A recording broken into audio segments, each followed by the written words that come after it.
Hyderabad national police అకాడమీలో లైంగిక వేధింపులు కలకలం రేపాయి. ట్రైనీ ఐపీఎస్ ఉదయ్ కృష్ణారెడ్డి సహచర ట్రైనీ ఐపీఎస్పై వేధింపుల పర్వాన్ని సాగించాడు. దీంతో ఆమె అత్తాపూర్ పోలీసులకు ఫిర్యాదు చేశారు. ఈ ఘటన పోలీసు శాఖలో కలవరం కలిగించింది. ఇప్పుడు నో కాస్ట్ కాఫ్ సిరప్ తో 60 రూపాయల విలువ గల ఇన్హేలర్ పూర్తిగా ఉచితం. దెబ్బకి దగ్గు జలుబు మాయం. Trainee IPS Uday Krishna Reddy constable నుంచి ఐపీఎస్ గా సెలెక్ట్ అయిన ఈ ఆఫీసర్పై లైంగిక వేధింపుల కేసు నమోదైంది.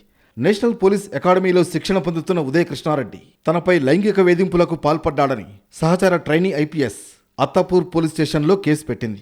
తనను రూమ్లో బంధించి దాడి చేసి మెడపై కత్తి పెట్టి బెదిరించి అసభ్యంగా ప్రవర్తించాడని ఫిర్యాదులో తెలిపింది. అంతేకాదు, వ్యక్తిగత వీడియోలు తీసి ఏకంగా తన భర్తకే పంపించాడని, తనను దారుణంగా వేధించాడని రిపోర్ట్లో ఫిర్యాదు చేసింది.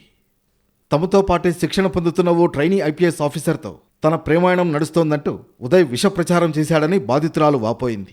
రూమ్లో బంధించడంతో పాటు జుట్టు పట్టుకుని కొడుతూ దాడి చేశాడని కంప్లైంట్లో తెలిపింది. బాధితురాల నుంచి స్టేట్మెంట్ రికార్డు చేసిన పోలీసులు ఆమె నుంచి ఆధారాలు సేకరించారు. ట్రైనీ ఐపీఎస్ ఆఫీసర్ ఉదయ్ కృష్ణారెడ్డిపై కేసు నమోదు చేశారు. ప్రతిష్టాత్మక నేషనల్ పోలీస్ అకాడమీలోనే ఇలాంటి ఘటన జరగడంతో ఎన్పీఏ అధికారులు కూడా చాలా సీరియస్గా ఉన్నారు.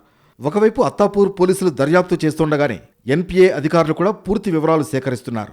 ఆ మహిళా ట్రైనీ ఆఫీసర్ను ఎందుకు టార్గెట్ చేశాడు, ఎందుకు వేధింపులకు పాల్పడ్డాడు, ఇంత జరుగుతున్నా తోటి ట్రైనీ ఐపీఎస్ ఆఫీసర్లు ఎందుకు గమనించలేకపోయారు అన్న కోణంలో పూర్తి వివరాలు సేకరిస్తున్నారు. పై అధికారి తనను చులకనగా చూశాడనే కోపంతో కానిస్టేబుల్ ఉద్యోగానికి రాజీనామా చేసి సివిల్స్కు ప్రిపేర్ అయ్యాడు ఉదయ్ కృష్ణారెడ్డి. మొదటి అటెంప్ట్లోనే మంచి ర్యాంక్ సాధించి ఆదర్శంగా నిలిచాడు. అలాంటి ఉదయ్ కృష్ణారెడ్డి ఎందుకు గలీజ్ పనికి పాల్పడ్డాడు? బాధిత ఆఫీసర్ చేస్తున్న ఆరోపణల వెనుక జరిగిందేంటి?